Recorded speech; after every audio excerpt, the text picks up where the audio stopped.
Ladies and gentlemen, in this RedGamingTech.com video, we're going to be discussing the NX, which is naturally Nintendo's upcoming console, which is slated to be released March next year worldwide.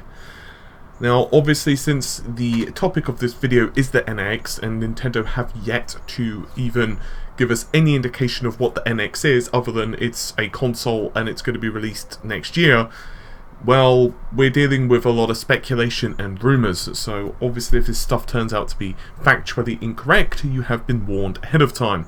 However, there are a couple of sources which have popped up on the internets, as they tend to do. I want to deal with the first one, which is MCV UK. Now, a couple of sources have been discussing things with them, and apparently Nintendo have been busy securing, this is a quote, third-party support, and so far they've got Sega, Square Enix, Ubisoft, Activision, and finally Warner Brothers on board. Now, the purpose behind this is pretty simple, as you can imagine. They don't want the NX to basically be floundering with the only people creating games for it being Nintendo themselves, or developers which essentially Nintendo are paying to, well, create games for. This is the trickier part of the article. The game's graphics, and this is the quote, will be somewhere between a PS3 and a PS4. Now, Nintendo targeting an audience that sits between both smartphone gamers and the hardcore users of the PS4 and the Xbox One. Now, there is a executive that has gotten the hands on the machine, and I'm going to read out the exact quote. It's a bit of nice kit, a bit of novelty, but a good one. It won't appeal to PS4 fans. Nintendo seems to be trying to upgrade smartphone gamers, and that's going to be a big job for the marketing department, end quote. So the fact that it's between a PS3 and a PS4 is a pretty large gulf. Because if you've seen PS3 games, it's not that they look bad. For example, let's say The Last of Us. But if you were to compare The Last of Us remastered on the PS4, which obviously has considerably higher frame rates, higher resolution, better anti-aliasing, and all of the other shiners, and that's just a remaster. That's not even the PS4 native titles, which are looking absolutely phenomenal right now, and Sony and Microsoft are both hitting out of the park now that the next generation, which I guess now is the current generation, is in full swing. So the gulf between the PS3 and PS4 is pretty massive, and it also depends on how you want to take the gap. So for example, you can say that we're referring purely to the graphical standpoint.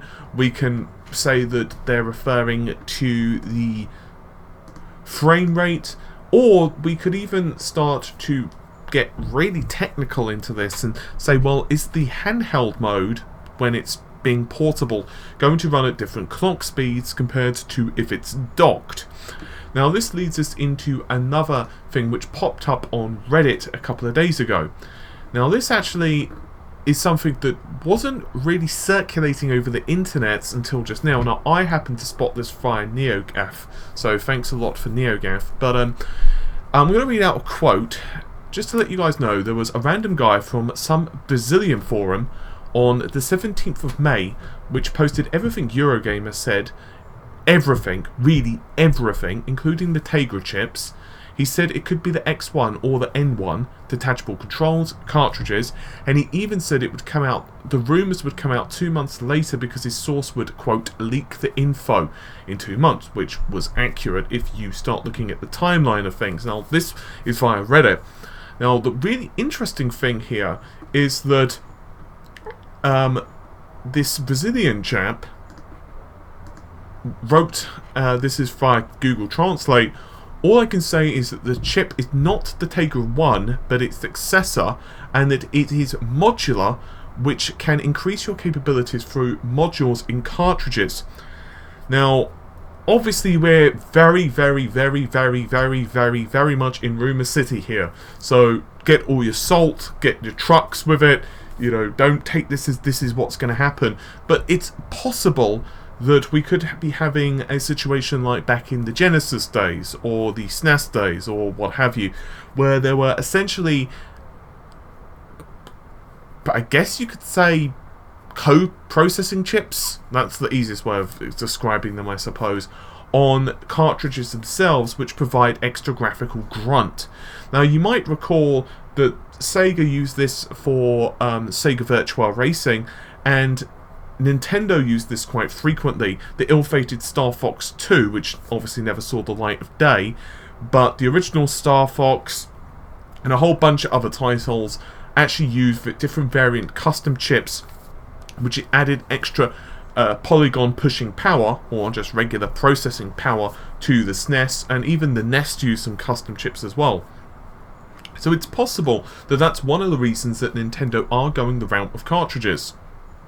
Unfortunately, there are a lot of questions. For example, we don't know even what the screen is which the device is supposed to power, and by the screen I of course mean that the device is built-in screen. For example, it could be 1080p, which is unlikely but it's possible, or it could be anything like 540p or some intermediary resolution.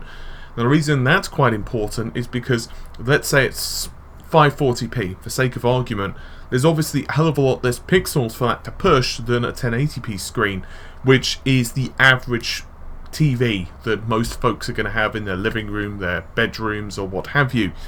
Now, one of the logical ways for us to deal with this, as I mentioned at the beginning of this video, is different clocks based upon different usage scenarios. So let's assume that you're out and about on a train.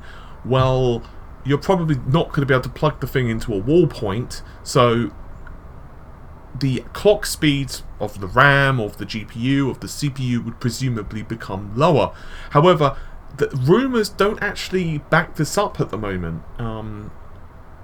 So we can guess that that would be logical, but logical and actual factual are two different things. Another possibility is that the clocks are always stagnant. So, for example, and I'm just pulling clocks out of my ass here, these are not confirmed, but it could be that they're 500 megahertz, and it's 500 megahertz whether it's plugged into a nuclear power station or whether it's run by a couple of AAA batteries. Obviously a little bit of ad-libbing there, but if it's plugged in to, let's say, the Tegra's base, the NX's base unit, that has additional processors. So there's a lot of different... There's a lot more rumours to this than what there was the PlayStation 4 or the Xbox One. The only real rumour that was circulating regarding the Xbox One was the possibility of an additional GPU hidden inside the console. Or not hidden, but essentially there were rumours that there were going to be two GPUs. Which obviously, it's pretty quickly debunked that this was not the case when we started to see not only SDKs being leaked, but we started to see a whole bunch of system specifications. And if you just looked at I guess the best way of putting it is the system schematics, there was no way that the system was going to be able to run that, because the ESRAM and all of that, just, there's no way it was going to be able to handle two GPUs. And HBM wasn't a thing in 2013. Well, it was technically, but you know what I mean. It wasn't cheap enough, and it was pretty obvious that that wasn't really going to happen. So most things were pretty clear with the PlayStation 4 and the Xbox One. Even the PlayStation 4, the only real surprise we got was the additional RAM. You might recall, for those who followed with the early rumours of the PS4, that it was originally going to have 4 gigabytes of RAM, but Sony, at almost the midnight hour, decided to bump that all the way up to 8 gigabytes of RAM, which was quite fortuitous in my opinion, because it obviously helped a lot. I mean, I'm not saying that the PS4 would have been screwed with 4 gigs, but when you start taking into account OS reserves, which, even being conservative and saying that they made the OS reserves a lot lower than what they did currently, and say that it only had 512 megabytes reserved for the OS rather than the 3.5 gigabytes that's currently reserved, you would have been looking at like about 3.5 gigs available to games only, which is bupkis. It's not that much at all. It's possible it might have even been a little bit less, which would have really put the hurt on developers, especially when you had that additional GPU power, but then they wouldn't have really been able to take advantage of it with higher resolution textures and whatever else they could have managed to squeeze in. Or it's possible they would have had to have just relied a lot on compression, which means potentially longer loading times or more, well, loading screens or whatever. Or we could have seen a lot more texture pop in as data was being streamed from either the Blu-ray or more likely the system's internal hard drive. Speaking of memory is one of those other things which is just pooey. There's no real data. I mean, I could go tell you the information regarding the Tegra, although I'm pretty sure you know what that is anyway and how much memory it's got, just for your records. The current Shield, which is obviously the version that Nvidia will focus on selling, has an 8-inch 1920 by 1200 pixel display with a Tegra K1 192-core Kepler GPU running with a 2.2 GHz ARM Cortex A15 CPU and 2 GB of memory. I doubt very much we're going to see 2 GB of memory for the NX, but I'm making assumptions here. For all we know, it could be that we see 4 GB, there could be 6 GB, there could be 8 GB. Another thing, and this falls purely on speculation, we could have a custom-based GPU or a custom-based CPU, and if that's the case, then it's very hard to make, well, guesswork, because if it's custom-based, they could, and I'm just purely speculating here, they could have a 128-core Kepler GPU, or they could have a 256-core Pascal GPU, or it could be a 300-odd core GPU. We just don't know. There's so many different potential configurations, and God knows what the hell the base unit does. Now, the reason I'm quite interested in the NX is because it potentially represents not necessarily the same type of system that let's say the Xbox One or the PlayStation 4 is aiming for. Like, I'm just going to say Sony, but you can say Microsoft in your head instead. But for the sake of this video, I'm just going to say Sony because it's so much easier to say Sony and Microsoft. But let's say Sony. If you were to take the PlayStation 4, I think that they've got the market really well down. They've got a great lineup of games coming, they've pleased developers, they've got the Neo coming, they've got great online play, and so Nintendo, although I'd like for them to compete in power stakes because that would be awesome, realistically, you also then need to convince consumers, yeah, well, there's another system on the market, and essentially it does very much the same thing, but it's made by Nintendo. What Nintendo have instead decided to do is say, well, we've got this device and it's portable, but you can also use it to play on your home TV if you want, but most of the I'm assuming all of the games are going to be playable in portable mode. Maybe they won't, maybe they can't, I don't know. It would be very illogical for, let's say, Mario to be unplayable if you're in mobile mode, so I don't think that's going to be the case, but I'm just speculating here. But they're essentially telling developers and customers, you and I, that they've got this really awesome system that has a crossover between mobile and a crossover between home gamers, and that's where they're going with this. And other rumours tell us sort of that they're going to start porting mobile applications, which we can presume would be Android, to the device. And what we do know, well, this is one of the few things we do know for 100% certain, they have been part of Kronos. So Kronos, of course, are the guys putting out Vulkan. They're a consortium, if you will. And so there's a whole bunch of different companies involved with that, including, I believe, Sony, if memory serves, Microsoft. So their membership doesn't necessarily mean they're going to be using it in a device, but there's a very good chance that if they are going to be using Nvidia's architecture, which is essentially, well, ARM-based, if you're referring to the CPU, there's a very good chance that it's going to be Android, and Android is one of the leading forces of Vulkan, so we could start seeing a lot of crossover there and portability with the API between one and the other. Now, normally I like to be very technical with my videos, and I like to tell you, well, if you have this amount of G-flops and this amount of clock speed, you can have this amount of performance, and potentially it will compare like this. So if you look at my Scorpio video, for example, where I went into exhaustive detail into this, or even my recent interview with the guys over at Kronos, funnily enough, you know, I like to go into a lot of details.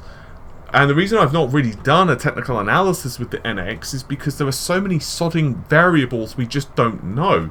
Like, in my head, and I know I've come back to the same point, but in my head it's like, there's got to be something that docking station does other than just act as a dock and essentially charges the device. Surely, I mean, that's logical. But even if a little birdie, let's say I had a magical genie, I could snap my fingers and they nodded at me and told me, yes, that's the case. Well, what does it do? Does it increase the clock speeds? Does it have additional processors? Does it, you know, does it make you a cup of coffee in the morning? I don't know. There's just so many details that unfortunately are just eluding us. All we do know, and I say all we know because once again it's not confirmed, but the few details we do know is that it does run on cartridges, which presumably means that games could have battery backups, but more likely it's going to be done, I'm assuming, via a system storage. So let's say, for example, it could have potentially even an SD card or something like that, upgradable. I don't know. It's not going to be hard drive based, really, is it? And we know that it's most likely going to be using NVIDIA's architecture, which currently it's looking like the original version. It's not the upgraded Pascal, which NVIDIA have just announced. But some rumours are telling us that it could be, because the developer kits are using a fan. Unfortunately, that's kind of a weak source, if that makes any sense, because developer kits are extremely higgledy-piggledy. Some of them look pretty damn close to what they look like, but do yourself a favour, like after you've watched this video, go do some Googling and Google whatever console developer kit. Like, Google the original Xbox developer kit, Google the Xbox 360 developer kit, Google the PS3 developer kit, hell, Google the PS4 developer kit, known as Orbis. And Jesus Christ, like, some of them look pretty close to the original models, you know, the launch models, and some look completely different. So, what I'm saying is that, essentially, depending how far along they are with the final retail model, it could be that the developer kits are just a whole bunch of different crap. For example, the N64 developer kits, and this is going way back in the day, and for a long time, the developers, and this is one of the things that happened with GoldenEye, when they were creating GoldenEye on the N64, they didn't for a long time know what the final specifications of the system were going to be. For example, they didn't know the clock speeds, they didn't know how much RAM it was going to have, and a few other details. So what they found was that the system wasn't so good doing certain things, and it was better at doing other things, and they had to change some of the complexities of some of the models to fit better what the system could do, because they were using some type of PC. I genuinely don't remember what it was. I believe it's some Silicon Graphics workstation, some low-end Silicon Graphics workstation, which obviously is pretty damn far away from what the final console looked like. So they were just running a rudimentary SDK on this damn system and going from there. So, you know, whether we can actually put any credence into this, because ultimately Nintendo, just like Sony are with the Neo, like Neo at the moment, there's rudimentary developer kits that are going around supposedly with the Neo, but then as they get closer, and this is in the leak that I discussed a couple of about a week ago now, when the leak appeared online, they will collect those old development kits and then give developers the newer kits, which are, I'm assuming, are going to be nicer looking. They might have a few additional changes. Maybe they've got maybe they're closer to the final retail silicon, whatever they end up doing. It's possible, for example, the retail kits they've given developers right this second have a CPU that's running at, once again I'm just pulling numbers out my ass, at like a gigahertz, but the final production version has one that's running at 900 megahertz. We just simply do not know. So there's a hell of a lot of questions, and I can only apologise for confusing you further. But there you go. Anyway, with all of that said, take care of yourselves. Bye for now.